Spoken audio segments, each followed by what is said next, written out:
Alright, Blazing Knights, it's me, Blazeix, and welcome back to Blazeix Reacts. Today, we're going to be reacting to something that I've been keeping in my watch later list for a while, and I'm so happy that I can finally watch this video because it is something I'm kind of interested in. So we'll be reacting to 10 unsettling Studio Ghibli legends, and honestly, I cannot wait to see what they got for us.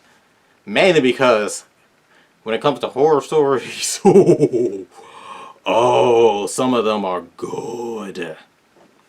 Especially it's just Studio Ghibli, because I love Studio Ghibli's movies. I think the only ones I have not seen are My Neighbor Totoro and Princess Mononoke. Yeah, I think that's the name. I have one of the movies, I just have not watched them. But anyways, it should be fun, should be interesting.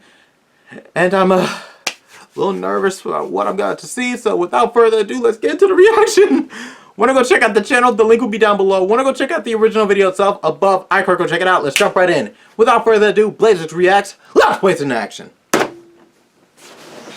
Hey friends, my name is Aki Dearest. So the Ghibli franchise is quite the gem in the anime and otaku community. With every film comes a new adventure, and with every new adventure comes a new message, and with every new message there comes another person waiting to just rip that apart and change up the entire premise of the story. Today I'm going to share with you guys crazy and disturbing theories and events of 10 different Ghibli films. So let's get right to it. Oh, this Number should be 1, interesting. My Neighbor Totoro, the God of Death. Oh, spoiler for Being this one of movie. Miyazaki's most popular films, legend has it that My Neighbor Totoro is based on what is called the Sayama Incident of 1963. On May 1st, 1963, in Sayama City, within the Saitama Prefecture, a 16-year-old high school girl by the name of Yoshi Nakata went missing on her way from school. Later that night, her older sister, who later committed suicide, receives a ransom note asking to bring 200,000 yen to a place close to her house. As she went to the meeting place, there were police surrounding the area, so the man became suspicious and escaped before police could catch him. A few days later, the young sister's body was found after being raped and killed. Oh my So why gosh. would this be connected to our loving Totoro movie? One of our main characters of the film, Satsuki, means the month of May in Japanese, while her younger sister is named May,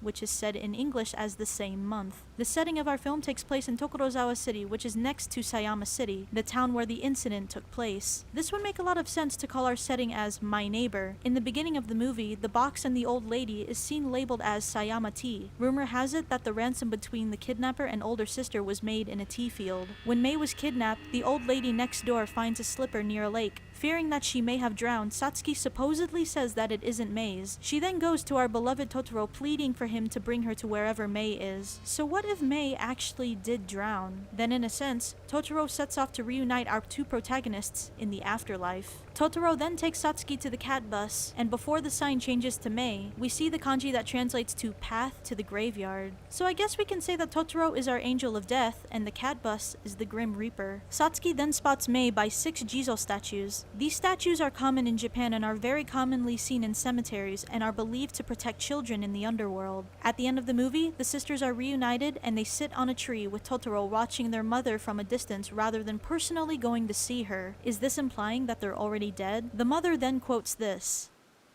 Who left this? What is it? I thought I saw Satsuki and Mei smiling at us from up in that tree. It sounds crazy, but maybe you did. Look at this. For Mommy. This could probably mean that the mother could be close to death because of her illness that Miyazaki confirms is tuberculosis, which is also what his mother suffered from as well. The name of the hospital she resides in is named Shichikokuyama, which is inspired by the Hachikokuyama Hospital. So in the end, our urban legend is that Totoro is the base story of the Sayama incident of 1963. Now, Ghibli's already stated that this movie was in no way, shape, or form related to the incident, but I must admit that this urban legend is a very well thought out one, and at the very least is hard to unsee once it's been seen. Number 2, Ponyo, Tsunami to Heaven. In the movie presenting the values of friendship, our two protagonists, Ponyo and Sasuke, face a threat to their way of life. It's said that the city was destroyed by a tsunami and that the people actually went to heaven. The tunnel that Ponyo frequently visits is looked at as a path that connects between this world and heaven, and apparently it's why Ponyo automatically turns into a fish when she goes through, which is why she says, "I don't like it here." Lastly, the rumor goes to say that elderly people are breathing and dancing underwater because they're already dead and are actually in heaven now. Oh my gosh, Yes, this is my favorite movie too. too. Sense here that clearly the people who made this up just scrapped the ending of the movie altogether. Because if they really took it into account, they'd know that this is pretty contradicting and kinda ruins the entire premise of the urban legend. But I guess just to keep the legend alive, let's just bullshit it and say that Sosuke and Ponyo just decided not to be in heaven and go back to reality. Yeah, this urban legend is clearly made for the sake of existing. Number 3, Nausicaa on Mars. I'm sorry, I can't make this title sound any more serious.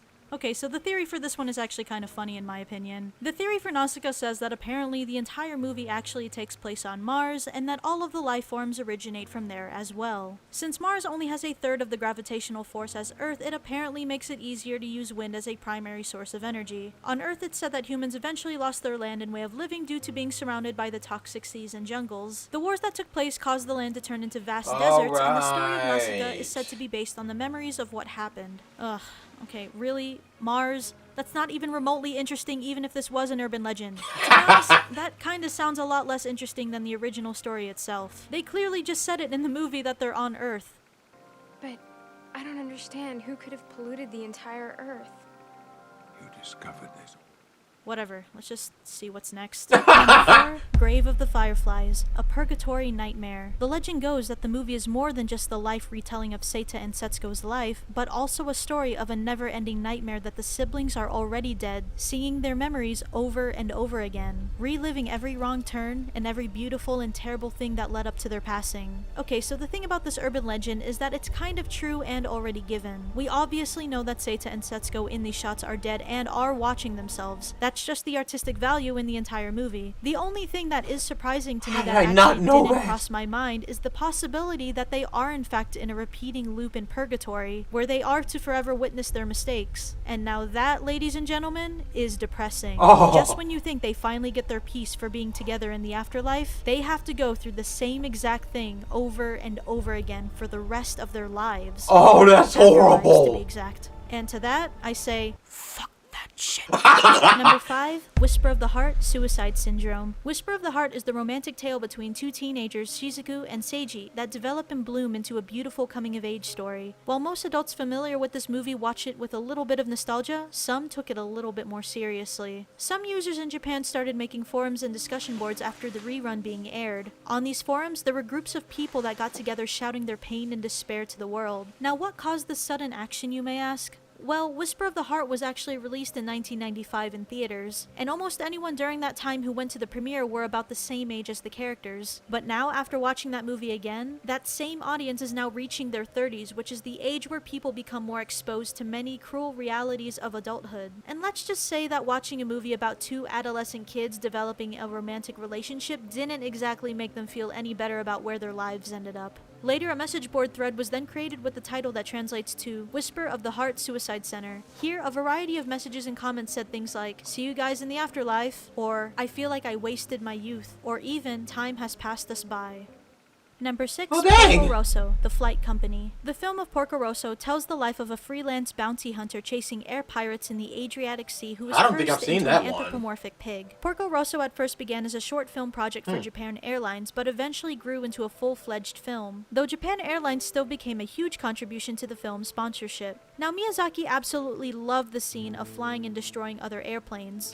Japan Airlines unfortunately encouraged Miyazaki to remove that scene since they were still in a sponsorship. And of course, Miyazaki wasn't exactly happy about this.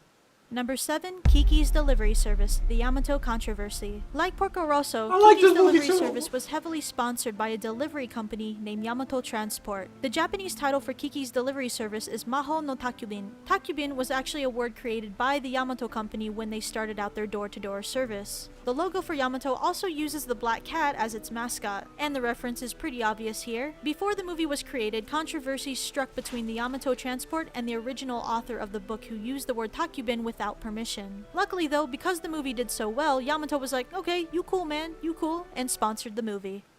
Number 8, Princess Mononoke, The Land of Leprosy. Princess Mononoke follows the struggles between spirits and gods of the forests and the humans who take its resources. Some speculated that the disease that was described in the movie as something incurable was actually Hansen's disease, aka leprosy. There comes a scene where one of the patients describes Lady Eboshi's kindness towards them. You must not take your revenge on Lady Eboshi. She's the only one who saw us as human the world hates and fears us, but she took us in. Leprosy was not only a disease within itself, but brought multitudes of discrimination to those infected. This urban legend proved to be somewhat true a few years later. And by a few years later, I mean as of January 28, 2016, Hayao Miyazaki made a speech saying that the disease at the time might not have specifically been identified as leprosy, but does carry out the same suffering as leprosy brought. He wanted to emphasize the image of people in the world not being able to live normally because of an incurable disease. And how convenient that this was literally just confirmed a few days ago. I didn't even know that we had a World Leprosy Day. Number 9, Castle in the Sky, the rumored ending. So at the end of Castle in the Sky, where Patsu and Shita cast the destruction spell on Laputa, Sorry. The movie ends with all of our characters returning back to Earth and showing what's left of the island. However, the word was that in Japan, when the movie was broadcasted on television, there was an alternative ending. In this ending, viewers said that it contained a scene where Patsu visits Shita in her hometown and another scene showing Shita hiding a crystal in her fireplace. Ghibli officially denied that these endings were ever made and that the people were confused by the illustrations that were shown in a magazine called Animage in the 1985 edition. This magazine held an epilogue to Castle in the Sky 6 months after the film's release.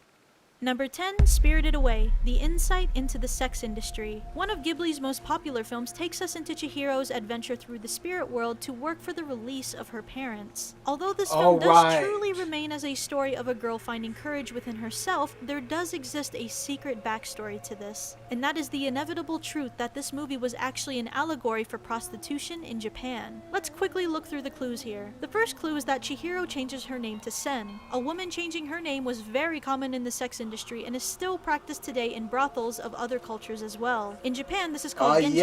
In the Japanese version, Chihiro is referred to as a yuna, which were girls who specifically served men in both washing and sexual play. The bathhouse that plays as a major setting for the film is also a reference to sento. During the Edo period, these sento were bathhouses that also offered additional services by selling sex after closing hours to male customers. I'm sorry, the madam that would run these bathhouses was called Yubaba, the name of one of our main antagonists of the film, if you couldn't put that together already. Next, we have No Face, who is a character that takes a particular interest in Chihiro. Now, in the innocent mind, most of us would assume he just takes an interest in her simply because she's the one who let him into the bathhouse. But in the backstory, No Face constantly showers Chihiro with riches such as gold and bath tokens, which symbolizes he wants her virginity. And oh my gosh! In a brothel than taking a girl's virginity. Adding another scene to this, the scene where the stink spirit is taken care of by Chihiro rewards with a token. This is also to symbolize how prostitution works. Because Chihiro got the job done and took care of him, he rewarded her.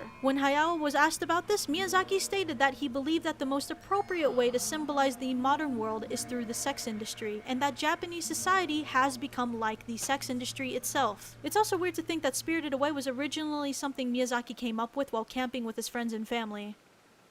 Guys, I hope you guys enjoyed this video, and if you guys thought that anything on this list changed your way of looking at any of these Studio Ghibli films, or Studio Ghibli in general, or maybe you thought that some of the stuff on this list was pretty retarded, because to be honest, some of them were actually pretty fucking retarded, then feel free to put it all in the comment section down below. Subscribe to my channel for more anime content, and feel free to stalk my ass on any of these social media links that are in the upcoming outro here, and I will see you guys in the next video. Bye bye!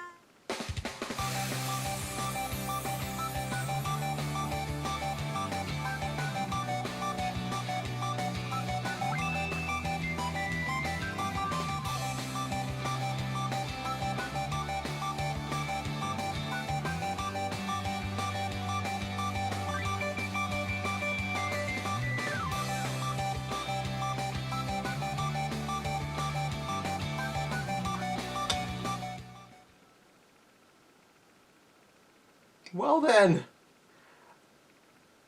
that's the video.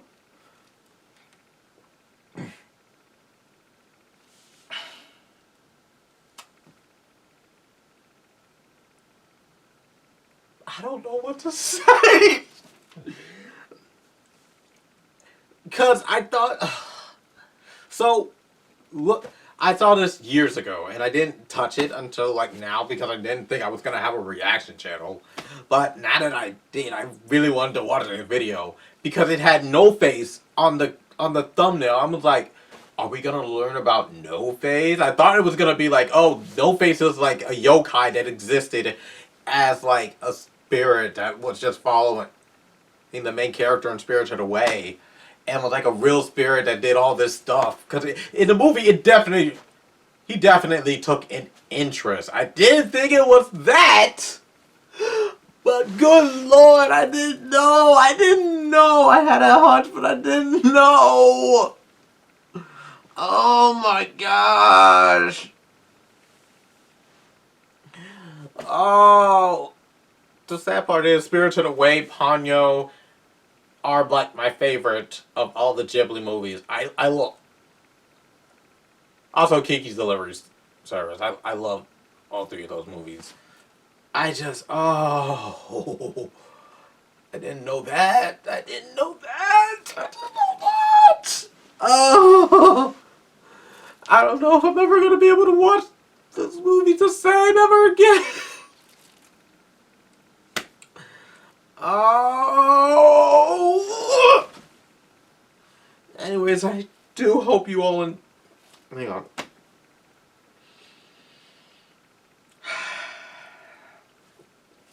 I'm good. I'm good. Keeping it all in. Anyways, I do hope you all enjoy. Be sure to leave a like, add to your favorites. Want to see more Score Time videos from this channel, subscribe. I make videos weekly or daily depending on my schedule. Have any requests for reactions whatsoever, leave a link to that video down below. And if you just want to have for fun, leave it for fun. Leave a comment down below of what your favorite Ghibli movie is. Mine is a three-way tie between Spirited Away, Ponyo, and Kiki's Delivery Service. I grew up with those movies and I love them. Have any requests for reactions whatsoever, leave a link to that video down below. Make sure there's something I'd be interested in, and I will definitely react to it. Our goal is to hit 10,000 subscribers, so help me reach that goal, and you will get a special video from yours truly. With that being said, I hope you all enjoy. Stay tuned for more videos, and remember, many hearts never apart. Later, my Blazing Knights. Blazeix, blazing out! Until next time, take care.